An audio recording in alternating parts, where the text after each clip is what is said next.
What's up, everybody? Welcome to another NFL Deep Dives episode. I hope everyone had a great 4th of July and was able to keep their minds off football for the weekend. Today we've got the Washington Redskins coming in at 23 in my power rankings. Unlike most teams, this is one where I feel we have a pretty solid grasp on where they stand, which is a low-end playoff caliber team amidst a very deep group of NFL teams. We know that this offense will most likely end up around the top 12, but it's also an offense that will have some hiccups because of inconsistencies from Kirk Cousins.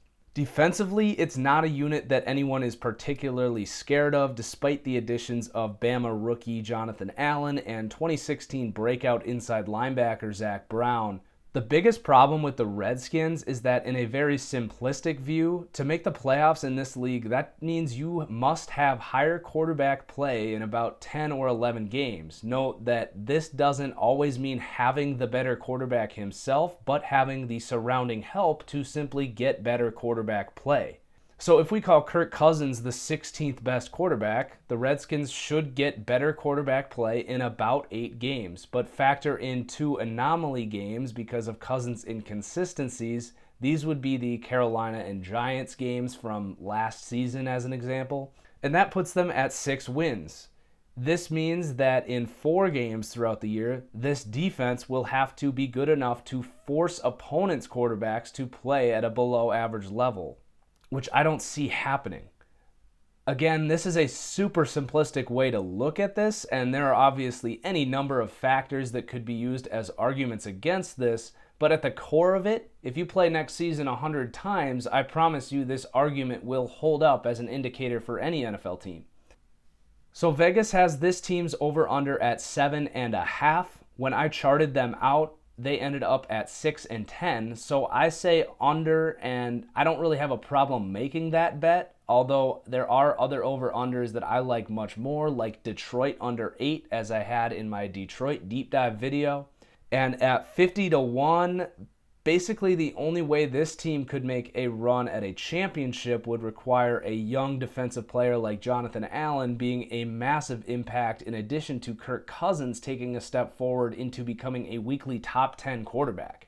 So that transitions pretty nicely into the depth chart here as we start at quarterback. Kirk Cousins has created a whole new meaning for the term franchise quarterback as this team applies the franchise tag for the 2nd year in a row now, and as they are clearly cautious about committing to Cousins long term. He definitely took some strides forward last season, but we still saw a quarterback who struggled down the stretch when this team needed him. For me, Cousins definitely falls into that tier 2 category of a gamer or game manager quarterback that I covered in my Jaguars deep dive. You can mold your offense and know what you're getting on a consistent enough basis to have a good offense with this guy. Abiding by the rules of my category system, you could theoretically win a Super Bowl with Kirk Cousins, even though he really doesn't have a single plus trait as a quarterback. A side note, if you guys would be interested in me doing a separate video detailing this categorization pyramid model that I use to evaluate quarterbacks, then speak up, because I would definitely devote some time to doing that. Anyway, Cousins comes in as the 16th quarterback for me, as a 79 overall in terms of Madden rating. The official Madden roster has him tied for 11th and as an 84 overall. Do with that as you will, but players I have rated higher in my roster that Madden has Cousins rated above are Phillip Rivers, Carson Wentz, Marcus Mariota, Jameis Winston, Cam Newton, and Dak Prescott, in no particular order as to not spoil anything to come. I'm really spending a lot of time on Cousins here because not just this season, but the future of the Redskins really comes down to how Cousins plays this season, which comes back to this whole franchise tag thing. If Cousins can't take that next step and show us a plus trait or 2 as a quarterback, or even just play more consistently in general, I think there is a realistic chance this team moves on from Cousins, as opposed to dragging this on and paying him north of $30 million next season. Sure, you could win a Super Bowl with Cousins, but the problem with a guy like Cousins is not only do you have to pay him a lot of money, but you also need to invest heavily in weapons to ensure he can play at a high level consistently. The beauty of true elite quarterbacks like Russell Wilson, Luck, Rodgers, Breeze, etc. is they boost the play of the entire offense around them so that you can focus on paying up on the defensive side of the ball. You simply don't get that luxury with Cousins because he needs help, and help costs money. And this is what I call QB purgatory, which for most front offices is actually more like QB hell. To wrap up the Cousins talk, I think there is a very realistic chance Washington moves on, especially if they can only win like 6 games or so, like I'm predicting. This would mean drafting a guy because I don't think Colt McCoy or Nate Sudfeld are the long-term answers here. McCoy could maybe start in a transition year where they train and develop a high-profile rookie. As far as position grades go, I give Washington a C because I do think they are stuck in quarterback purgatory. Moving on now to the running backs, the battle between Samaj Perine and Fat Rob Kelly has been a heated fantasy subject this offseason. To be honest, I'm very torn. I love Perine's physical upside, but I didn't fall in love with his tape, which I think is why he fell in the draft. Fat Rob was pretty impressive and was almost a mirror image of what we've seen from Eddie Lacy on tape. One thing that I will add is that many people like to predict that Kelly starts with the job and Perine wins it by the end. I disagree. I think whoever wins this job in training camp will more than likely keep it throughout the year because they are both very talented running backs, and this is a very good run blocking line. For fantasy, I think I'm either staying away or drafting them both in the mid-rounds. Even though they are both talented, I don't see this turning into a committee approach, so I think whoever gets the job is going to be pretty successful with it. Unfortunately, I don't have a strong opinion on who wins the job. If I absolutely had to pick, I think I would go with Kelly because it is his job to lose. Behind these two, we have Chris Thompson, who we will continue to see a lot of on third down, as he is not just a good receiver, but a superb pass blocker considering his size.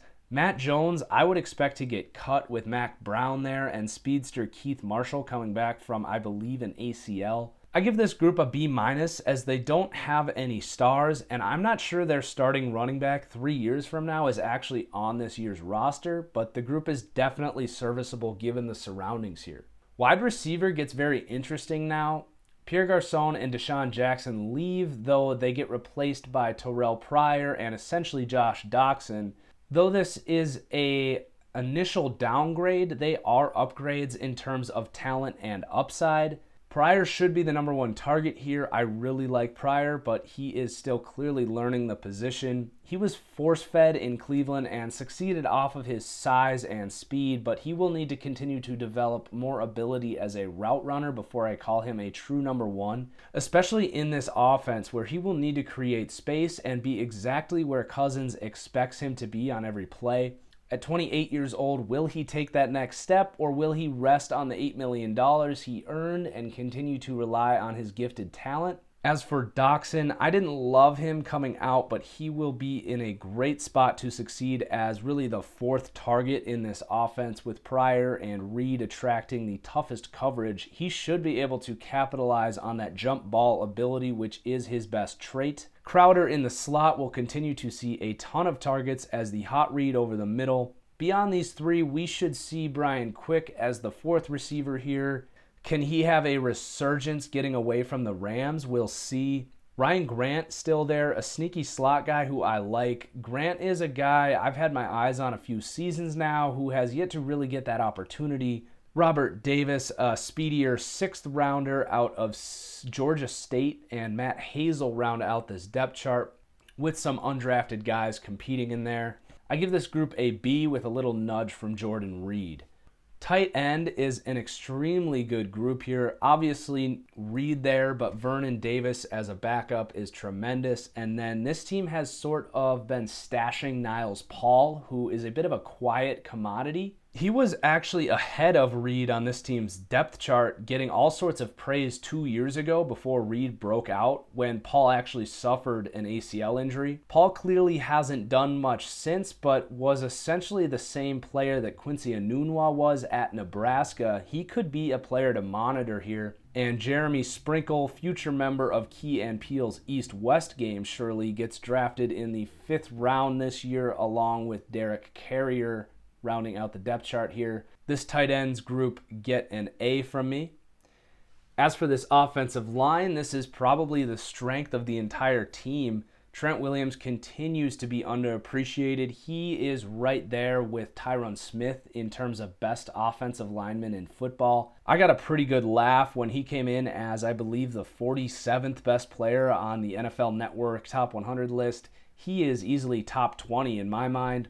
Sean Laval, Spencer Long, Brandon Scherf, and Morgan Moses from left to right, all above average for their position with the exception of probably Laval. Decent depth too. We saw Ty Nsekhe play very well at left tackle with Trent Williams out. Overall, this group gets an A and has to be a top 5 offensive line in football. Moving on to the defensive side of the ball, Jonathan Allen will be the focus of this D-line.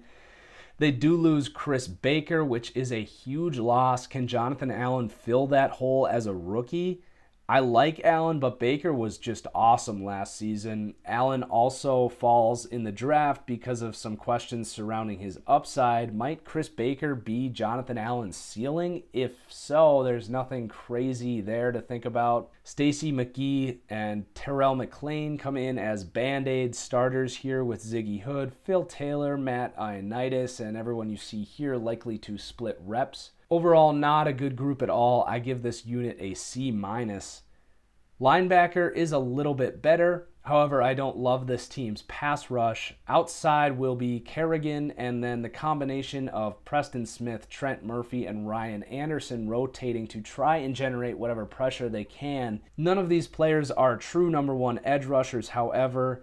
The inside linebacker group will be the strength of this defense. Zach Brown comes over from Buffalo after establishing himself as a true 3-down linebacker. Mason Foster, likely the second guy here who had a good season last year, though we might still see some of Will Compton. Chris Carter, Zach Vigil, Martrell Spate, Houston Bates, and converted safety Josh Harvey Clemens, who you've seen me get in my franchise series. These guys will all fight over 2 or 3 reserve roles. Linebackers as a whole get a grade of a B from me. Corner is extremely thin after Josh Norman, who I thought silenced any doubts people might have had about him as a dominant corner last season. Sadly for Skins fans, it seems we will see a lot more from Rashad Breeland, Quinton Dunbar, and Kendall Fuller. Fabian Morale might get some playing time as a 3rd-round rookie, but should probably develop first.